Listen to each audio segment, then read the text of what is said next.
చంద్రబాబు నాయుడు గారు ఏంటంటే ఫస్ట్ లిస్టులో రాలేదు అని. మాకెందుకు first list, second list, third list?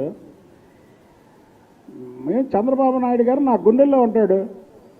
Chandrababu Naidu గారికి నేను మనసులో ఉంటా. ఆయన పదవి ఇస్తే తీసుకుంటాం, పదవి ఇవ్వకపోతే తీసుకోము. మేము బతుకున్నంత వరకు చంద్రబాబు నాయుడు గారితోనే ఉంటాం. అది ఛాలెంజ్. అంతేకాని పదవి ఉంటే ఒకలాగా, పదవి ఉంటే లేకపోతే ఒకలాగా చూస్తున్నారుగా రాష్ట్ర ప్రజలందరూ. కాబట్టి జగన్మోహన్ రెడ్డి చివరగా నిన్ను దేవుడే వద్దనుకున్నాడు.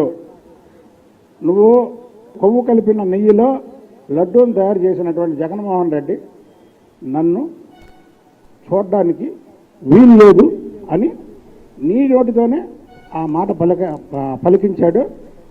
అది ప్రజలందరూ కూడా తెలుసుకోవాలని